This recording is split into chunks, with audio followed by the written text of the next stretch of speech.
faut y aller. Alors bonjour à tous et à toutes. Donc le budget 2017-2019. Avant de vous présenter le budget proprement dit, je vais peut-être revenir sur ces conditions d'élaboration pour qu'on voit tous ensemble en fait le cadre qui nous était donné. Le cadre en question, c'est le cadre donné par la note d'orientation élaborée par le conseil d'administration en juillet. Et cette note d'orientation en fait fixait ces trois objectifs en rouge que vous voyez en bas de la slide. Donc en clair, le budget devait être à l'équilibre, notamment pour 2017. La croissance devait être mesurée de l'ordre de 3,5% hors provision. On reviendra sur la notion de provision après. Et les financements par RNA, donc je vais revenir sur le RNA, devaient être de l'ordre de 47%. Alors les RNA, c'est un terme qu'on entend souvent dans la maison. Donc je vais peut-être revenir un peu dessus pour que ce soit peut-être encore plus clair, parce que c'est un acronyme un peu barbare. RNA, ça veut dire ressources non affectées, et en fait ça comprend les dons qui viennent du public, en France ou à l'international, et qui ne sont pas affectés. Ça comprend également les legs et les assurances-vie. Et pour terminer, ça comprend la partie des frais administratifs des subventions, donc ce qu'on appelle overheads. Donc c'est un peu une mesure, mais imparfaite, des fonds qu'on peut librement affecter. Pour revenir sur le mode opératoire qu'on a suivi, donc on avait la note d'orientation du CA, et à partir de cette note d'orientation, on a procédé comme l'année dernière. Les directeurs se sont réunis pour fixer des enveloppes par grand pôle de l'association. Donc les grands pôles, c'est quoi? Ce sont tout d'abord les missions France, ensuite les missions internationales, l'adoption, les frais d'appui, donc les frais de siège, et pour terminer, les frais du réseau international, puisque vous savez qu'on finance de la France une partie du réseau international. Donc tous ces pôles doivent être financés par les ressources non affectées. Donc on s'était fixé des enveloppes que malheureusement on n'a pas pu totalement tenir lors du processus d'élaboration du budget, parce qu'en juillet on avait une vision un peu trop optimiste en fait de ces fameuses ressources non affectées, et la collecte est revenue en septembre avec des prévisions un petit peu moins élevées. Donc on a dû en fait prendre en compte une baisse de ces ressources à hauteur de 580 000 €, ce qui explique que les enveloppes, notamment pour les missions France et internationales, aient été revues à la baisse en octobre-novembre, au moment où on commençait les premières réunions un peu compliquées. Ce qu'on peut dire du budget 2017-2019, donc, c'est que c'est notre premier budget triennal. Donc on va le voir après dans la suite des slides qui vont être présentés, mais autant 2017 est assez précis, du même niveau de précision que les budgets des années précédentes, autant on voit qu'on a encore à travailler sur l'année 2 et l'année 3 du plan, qui restent encore insuffisamment élaborés. Je voulais aussi vous faire un petit point sur les enjeux qu'on avait partagés entre les directeurs et avec aussi les responsables budgétaires. Ce qui est ressorti à l'analyse de ce budget, c'est qu'il allait falloir travailler à partir de 2017 sur les thèmes qui s'affichent ici. Tout d'abord, notre modèle économique. Modèle économique, c'est un bien grand terme. En fait, les questions qu'on doit se poser tournent notamment autour du nombre et de la taille des projets. Elles tournent également autour de notre organisation et de nos méthodes de travail. L'ensemble constituant ce qu'on appelle le modèle économique. Donc on a commencé à y travailler. Il y a des groupes de travail qui se sont constituées ou vont être constituées, et ça nous permettra certainement d'apporter des réponses qui nous aideront à élaborer mieux le budget triennal 2018-2020. Autre enjeu, la déconcentration et la régionalisation. Donc, vous savez que nous avons, depuis le début janvier, un consultant, le cabinet Ben, qui travaille sur cette question. Donc, pour le moment, elle a été peu appréhendée au niveau du budget. On a simplement, et on le verra après, pris dans notre budget la constitution d'une base en Jordanie. Et enfin, dernier enjeu qui est important pour l'avenir, c'est tout ce qui tourne autour du réseau international. Donc ça, c'était une autre... c'est une façon de synthétiser ce que vous voyez apparaître sur cette slide-là, c'est-à-dire les demandes prioritaires du CA qui figuraient dans la note d'orientation dont je vous ai parlé précédemment. Donc, je ne vais peut-être pas m'appesantir. Donc, rapidement, le réseau, le plan d'action, la vie associative, la déconcentration. Il y avait également la révision de la grille salariale et le repositionnement collectif qui devait, qui figure dans le budget 2017-2019. Le projet SDSI. Alors, SDSI, pour ceux qui viennent d'arriver, ça veut dire schéma directeur du système d'information. Donc c'est un projet qui tourne autour de la refonte de nos outils informatiques, mais pas que.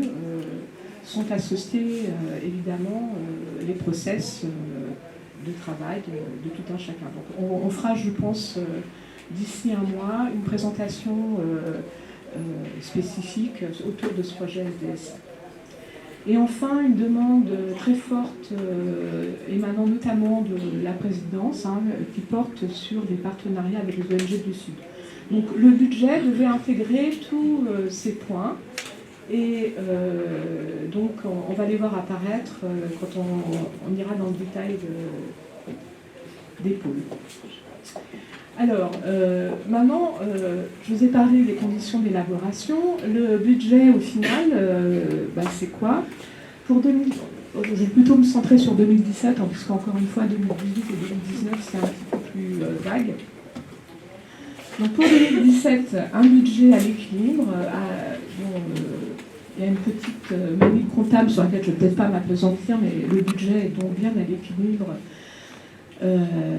dans sa conception, avec un niveau de charges et de produits de près de 107 millions, en progression quand même importante, et plus importante que prévu initialement par rapport au budget révisé 2016, qui est à 101 millions d'euros. Alors pour mémoire, c'est important de se le rappeler, le budget initial 2016 était à 106 millions d'euros. Donc on a 1 million de plus que le budget initial 2016 en 2017. On était peut-être un peu ambitieux, en fait, lorsqu'on a fait le budget initial 2016. Il faut l'être. Bon, là, vous avez, en fait, sous forme de copie, ce que je viens de vous dire, donc je ne vais peut-être pas m'appesantir. Là, c'est assez clair. Donc, le résultat à l'équilibre et puis le manque de visibilité sur 2018 et 2019. Je n'y reviens pas. Alors, les emplois maintenant, comment sont répartis les 107 millions dont je viens de vous parler?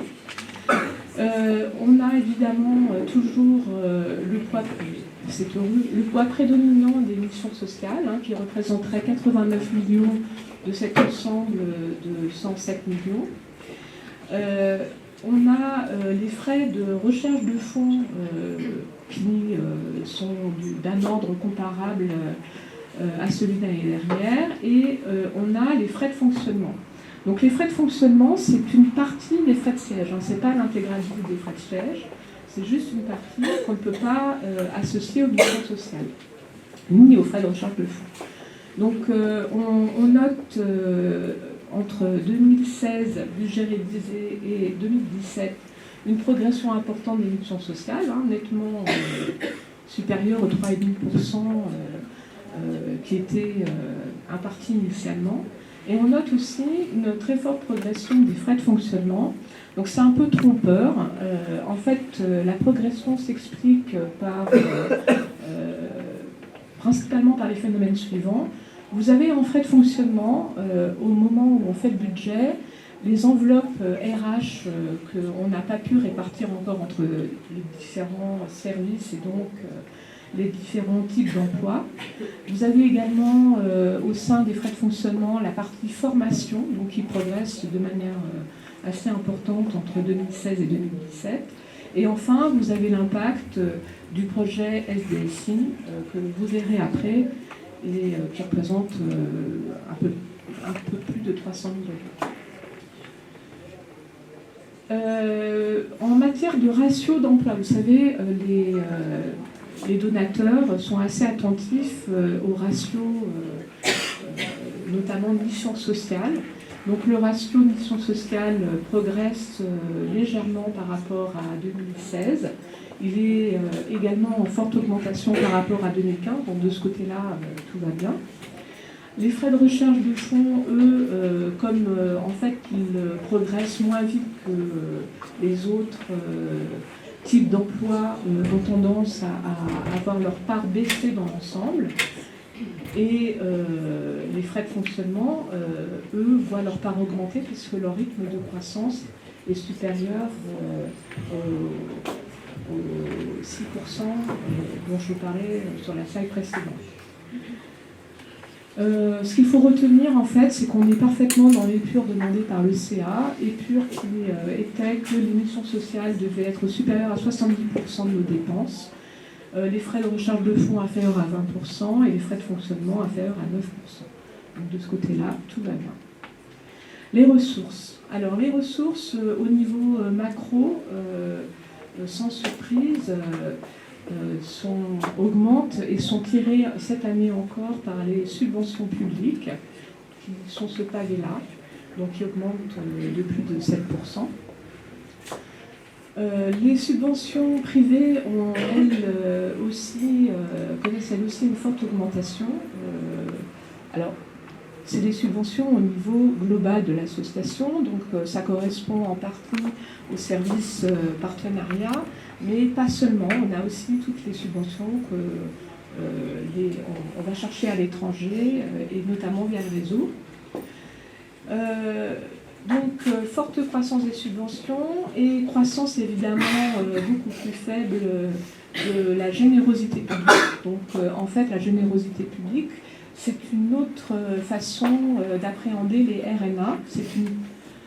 Ça ne se recoupe pas totalement, mais en gros, ça représenterait nos RNA. La générosité publique étant donc les dons qu'on collecte auprès des particuliers ou des entreprises, et les legs et subventions.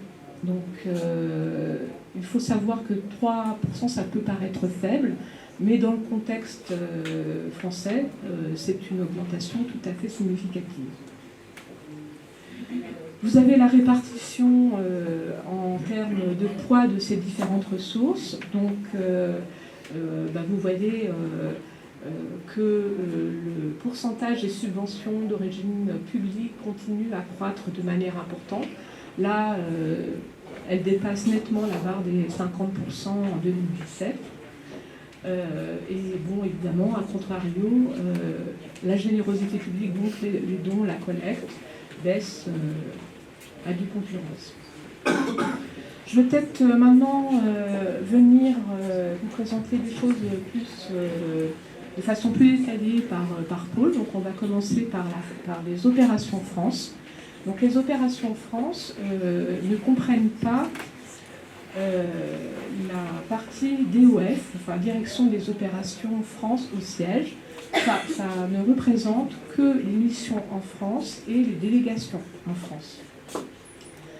Donc la présentation, c'est de la manière suivante. Vous avez d'un côté, dans cette partie-là, les recettes affectées aux opérations France.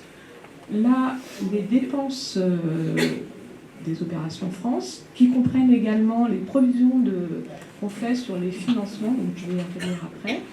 Et la différence entre les recettes affectées, donc qui viennent des bailleurs pour financer des opérations précises, et les dépenses indiquent le montant qu'on doit couvrir avec nos ressources non affectées.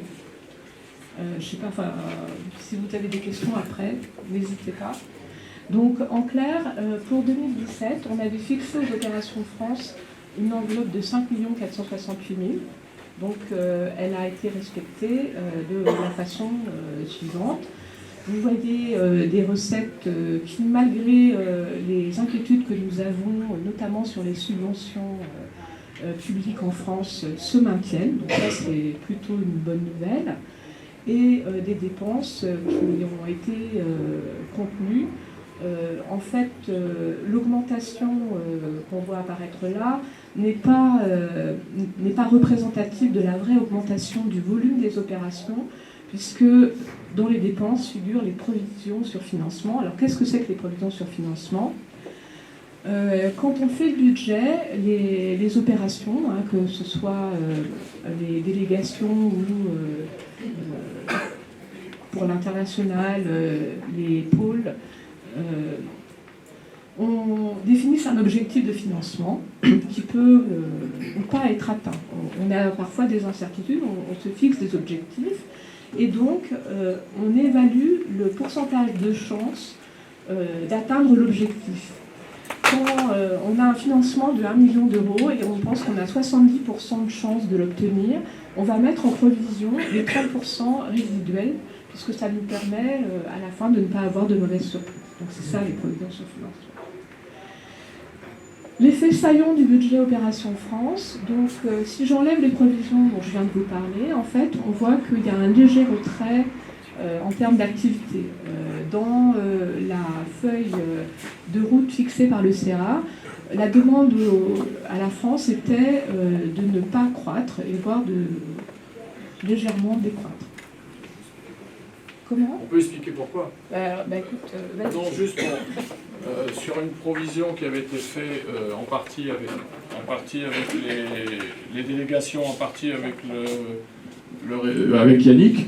On sait que globalement les collectivités régionales sont en diminution, forte diminution, puisqu'on avait nous tablé 10% cette année et 20% l'année prochaine, et qu'ils étaient à 14% cette année globalement, alors que nous on était encore avantagés.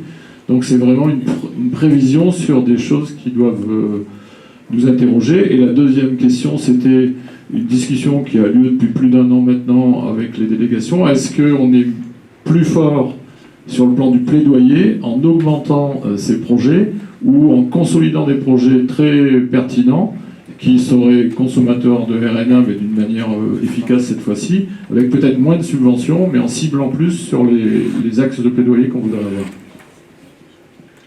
Tout ça pour dire que le budget il correspond aussi à des volontés politiques. Il vaut mieux. Bon, donc, pour compléter ce que vient de dire Gilbert, vous voyez après la traduction concrète en termes de programmes ouverts, de programmes fermés et de programmes réorientés. Donc il y a une vraie démarche de rotation opérationnelle qui a été entamée par la France.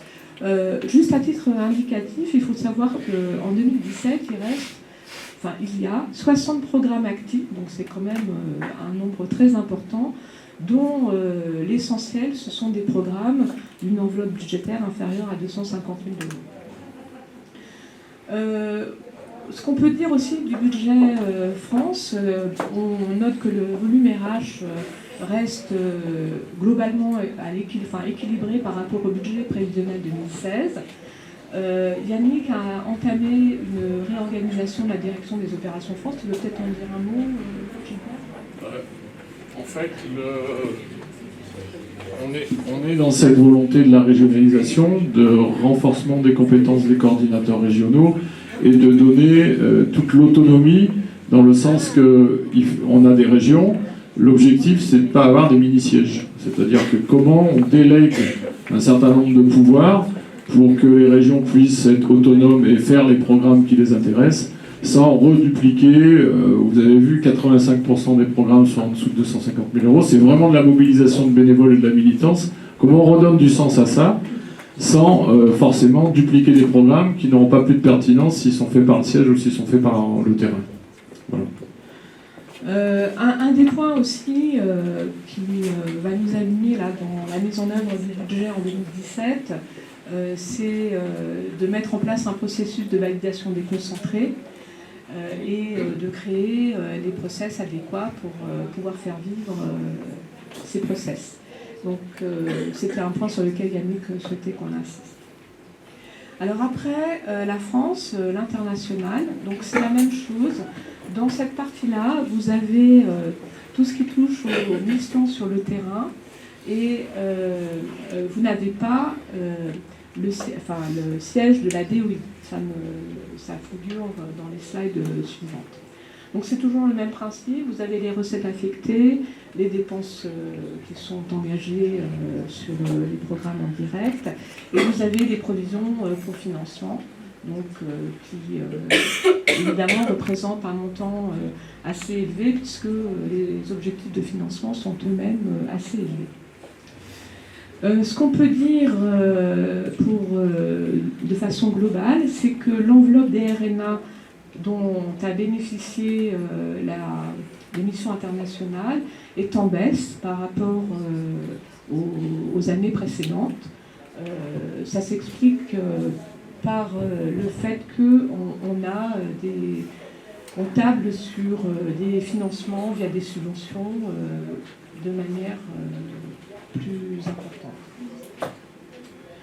L'effet saillant, donc l'activité hors provision est en progression de 7%, donc ce n'est pas un budget de crise, hein, il faut quand même le dire, 7% c'est très important. La rotation opérationnelle, elle aussi, en est à ses prémices, donc avec un nombre de programmes ouverts assez important, les programmes fermés, vous voyez, et beaucoup de missions d'explo aussi. Je vous parlais tout à l'heure de la base à Amman, donc vous voyez, elle a été prise en compte dans le cadre du budget, et donc ça fait écho à la problématique de déconcentration dont je vous parlais. Et donc, j'ai un petit mot politique, pareil, pour éclairer le budget derrière. Il va y avoir, c'est allumé ? Il va y avoir en bureau ce matin le fruit d'une réflexion qui a eu lieu il y a eu les directeurs qui ont émis une réflexion sur leur vision à 3 à 5 ans qui va être partagée avec vous, l'ECA qui a eu une réflexion qui sera la commande politique et qui sera faite au directeur. Sur l'effet saillant, c'est qu'il faut qu'il y ait, comment acquérir l'indépendance financière, c'est-à-dire dégager les excédents de gestion pour avoir une indépendance politique sur les programmes que l'on veut faire porter à l'international comme au national. Donc c'est ça la thématique de la réflexion.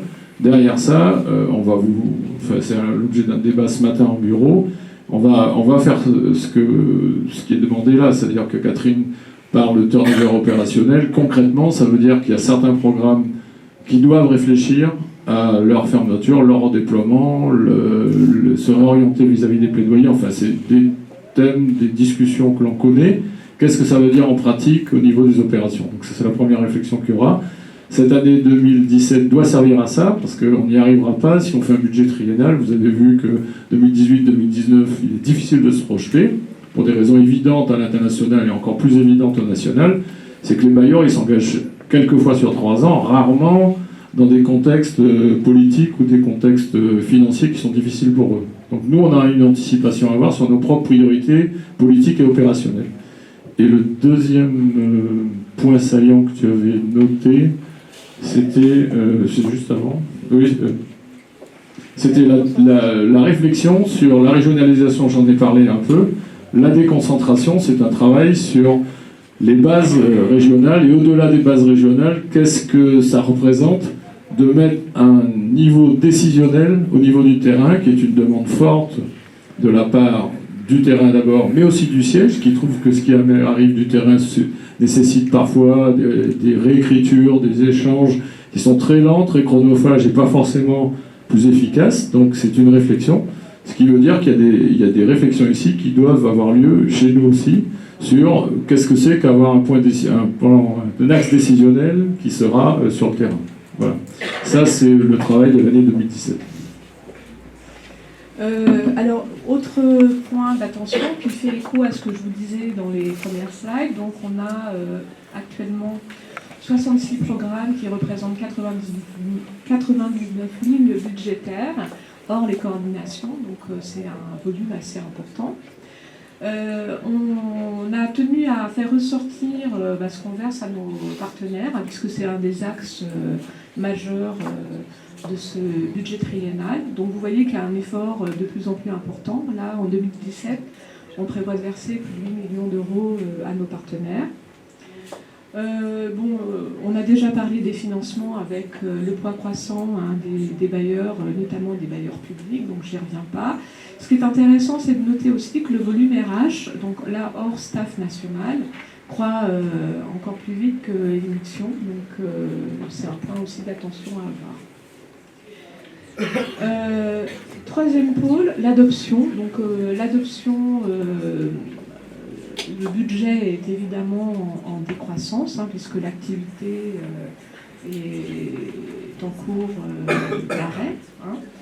Donc je ne vais peut-être pas m'appesantir plus avant.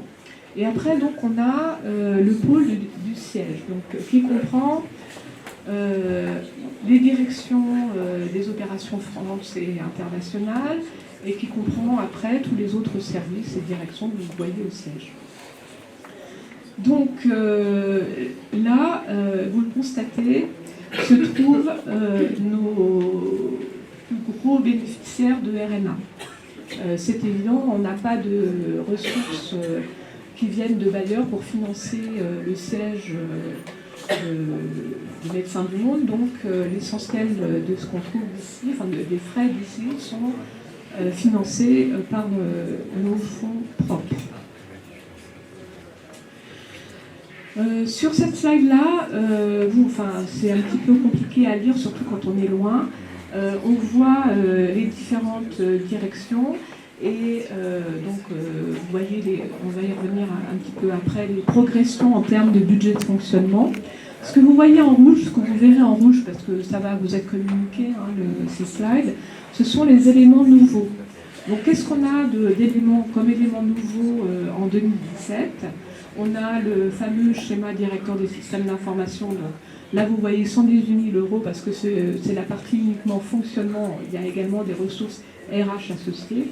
C'est pour ça que je vous parlais tout à l'heure de près de plus de 300 000 euros. Vous avez également l'impact du déménagement. Donc, le déménagement ne va pas nous coûter 50 000 euros. Là, ce que l'on voit, c'est les amortissements. Parce que les frais globaux de ce réaménagement du siège, on les considère comme des investissements et donc on va les amortir.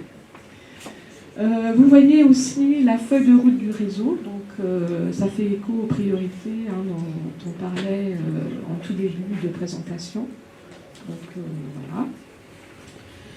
Vous avez une explication sur les augmentations des budgets de fonctionnement, donc je ne vais peut-être pas m'appesantir là-dessus. Et vous avez ensuite les ressources humaines du siège. Donc c'est le même principe, vous avez en bleu l'existant et en rouge les créations. Donc on va peut-être revenir là-dessus au moment de la présentation RH. Ce qu'on peut quand même dire, c'est que les RH augmentent de manière très importante d'une année sur l'autre. Donc c'est un point d'attention également à avoir. C'est plus qu'un point d'attention, c'est un point de vigilance. C'est même une exigence. Je vois qu'il y a le trésorier qui n'écoute pas là-bas, mais c'est un point qu'il a particulièrement soulevé au moment du débat sur le CA. Il y a une demande qui est faite et qui va sans doute être concrétisée à partir du bureau d'aujourd'hui, qui est une réflexion sur la réorganisation, la manière dont on est contraint de croître ou obligé ou que ça croît.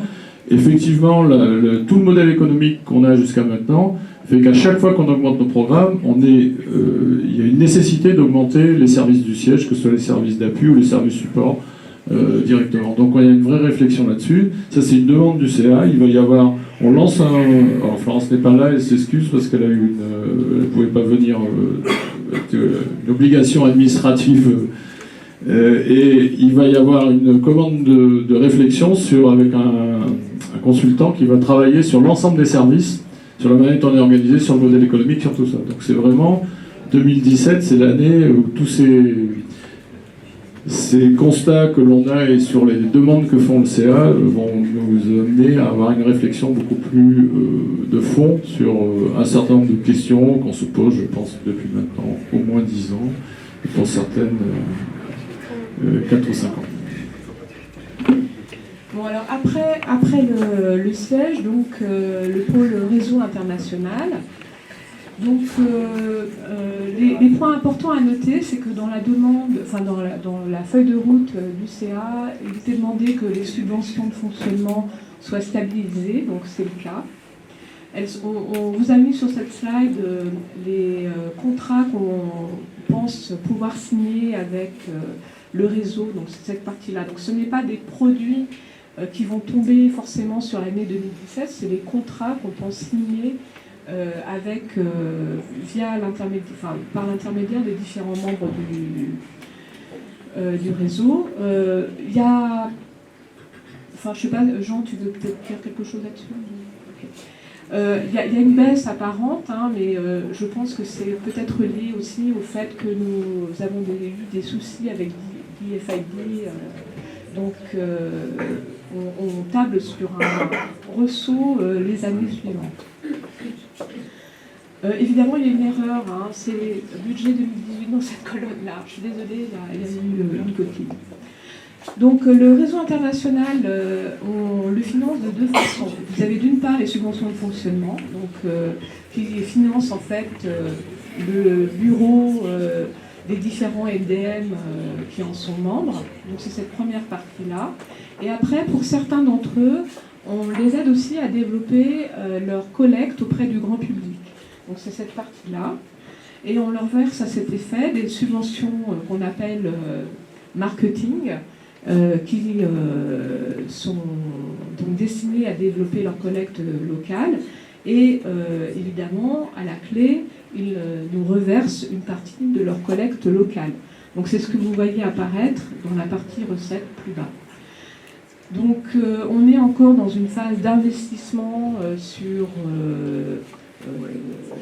aujourd'hui, ce n'est pas encore développé à l'échelle globale du réseau. Les investissements sont essentiellement concentrés sur 3 pays. On est dans une phase, dans ces 3 pays, d'investissement, c'est-à-dire qu'avant de pouvoir générer des sommes très importantes, il faut arriver à attraper les donateurs. Donc ça prend toujours un certain temps, ce qui explique que les sommes croissent de façon relativement prudente. Dernier pôle qui est les ressources non affectées. Donc en fait c'est un pôle à lui tout seul parce qu'on a les ressources qui sont générées, mais évidemment il y a les coûts pour générer ces ressources qu'on doit faire apparaître. Donc ce qui nous préoccupe, c'est la ligne en dessous, ce qu'on appelle les ressources non affectées nettes, c'est-à-dire ce qu'on collecte moins les dépenses qu'on a engagées pour générer ces recettes. Comme je vous l'indiquais tout à l'heure, les ressources non affectées comprennent les dons, les legs, les overheads, et après c'est vraiment des recettes de poche, donc je ne vais pas m'y attarder. Le point important, c'est que globalement, en collecte proprement dit, on voit que on progresse de façon modérée, de 1,63% au global. Il y a évidemment des disparités importantes selon les lignes, et que en net, on est aussi à 1,69%. Donc, ce qui explique que pour pouvoir soutenir la croissance importante des opérations du siège, etc., on voit aussi croître le poids des subventions. Là, c'est l'illustration de ce que je viens de vous dire, donc je ne vais peut-être pas rester sur cette slide. ce qui me semblait intéressant, c'est de montrer en fait le retour qu'on a sur les différents types de collecte. Sur la France, vous voyez que pour 1 euro investi, en fait, on prévoit d'avoir un retour de 3,9 €, montant qui va continuer à s'accroître sur les années 2018 et 2019. Donc c'est dans la moyenne qu'on s'est fixé de 1 euro pour dépenser pour 4 collectés. Au niveau du réseau, les sommes, enfin, le retour est évidemment moindre. Ça correspond à ce que je viens de vous dire. On est dans une phase d'investissement et c'est normal que quand on commence à labourer, ça vienne, ça met beaucoup plus de temps. Cela étant, je pense que l'année 2017 va être aussi une année pendant laquelle on va s'interroger sur notre investissement en matière marketing sur les membres du réseau. Donc je ne sais pas, vous vouliez en dire un mot? Non? Peut-être là, on teste.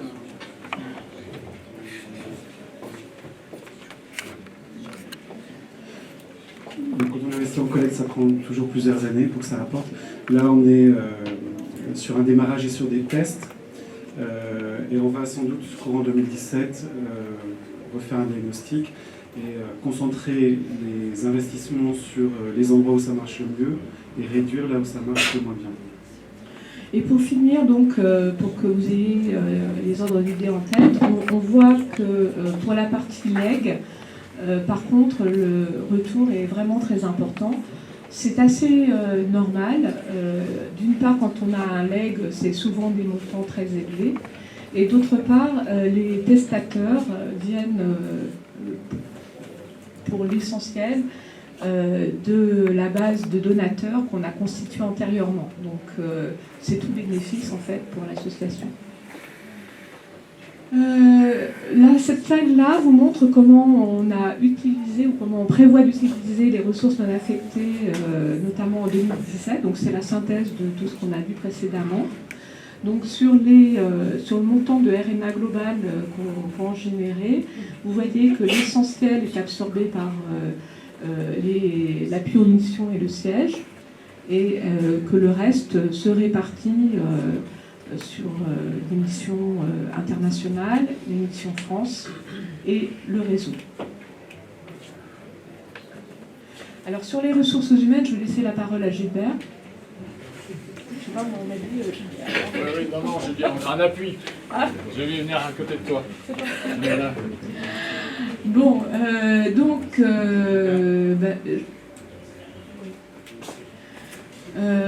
Florence souhaitait présenter ces slides-là.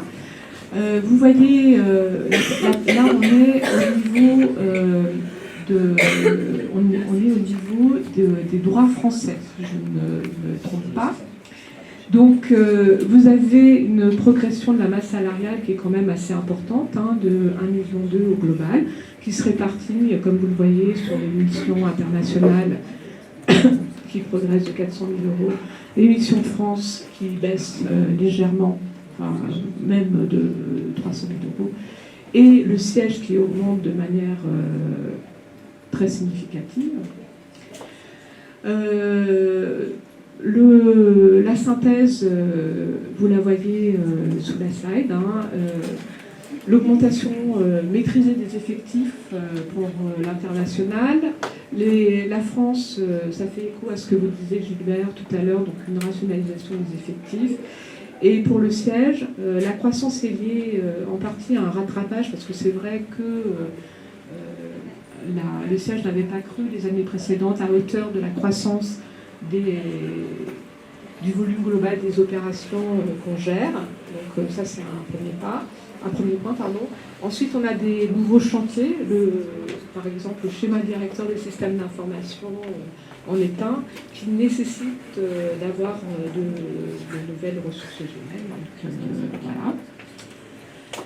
Et donc, là, vous avez un indicateur de la masse globale de la masse salariale globale, avec élément intéressant et même très important, les salariés nationaux qui sont inclus.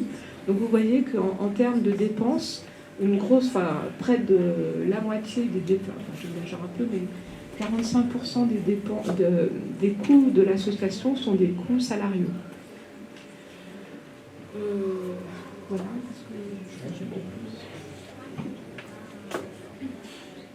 Et en synthèse, le fameux tableau avec les courbes, donc, où on voit que les missions sociales se portent bien.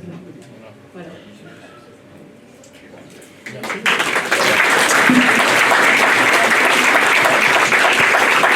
Donc maintenant, c'est les questions si vous en avez. On peut faire des groupements de questions si...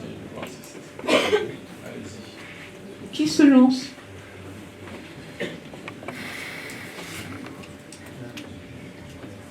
Bon, bah, si on a Question, pas... vous pouvez retourner. Je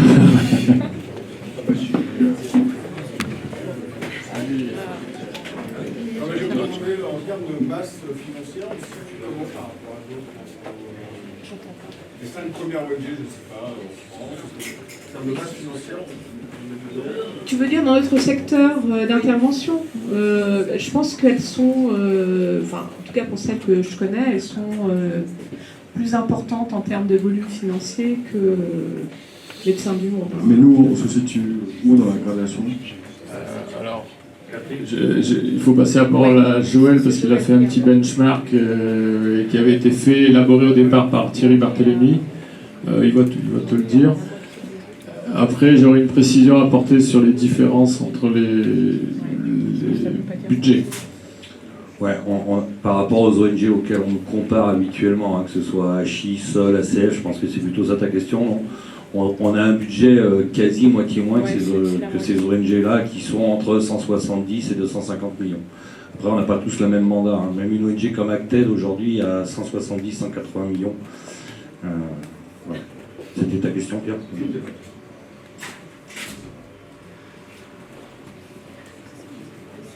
Bon, bah alors c'était vachement clair.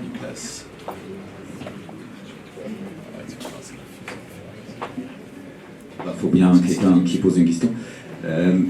Peut-être elle est très bête, je ne sais pas, mais on a vu, il me semble que la construction sur 3 ans était encore pas très exacte et un peu difficile apparemment, ou pas difficile, mais en tout cas ça donne pas encore une granularité intéressante. Est-ce que vous allez le développer plus quand même, ou affiner le processus pour arriver à plus de projections dans ce sens?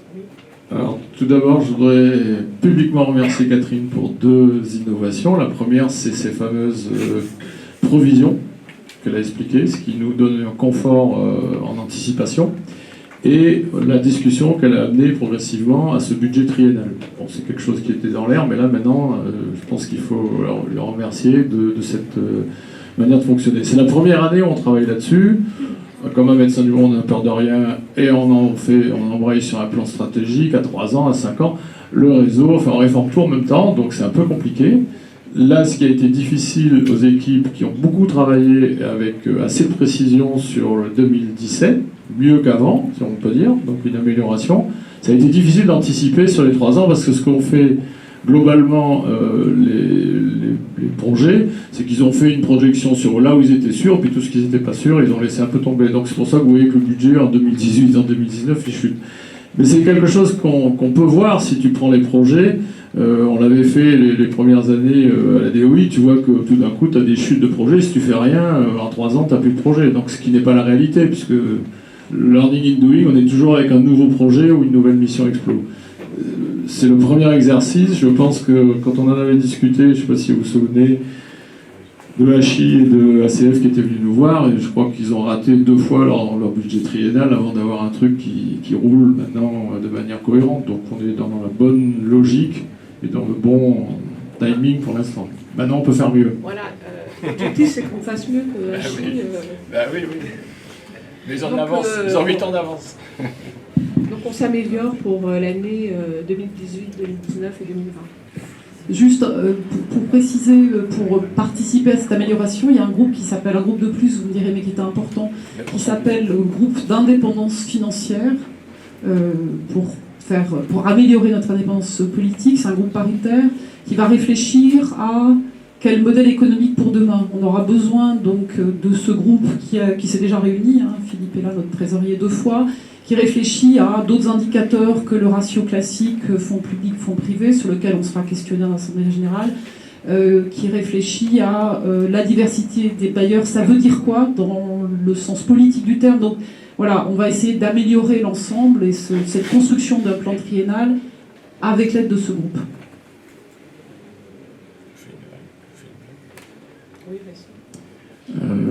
Pour faire écho à ce que dit Françoise, il y a eu une décision du CA de simplifier la gouvernance associative, parce qu'il y a trop de groupes et trop d'instances.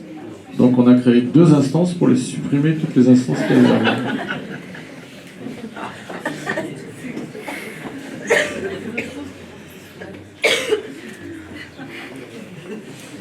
Certaines sont plus essentielles que d'autres. Ben, bien sûr, bien sûr.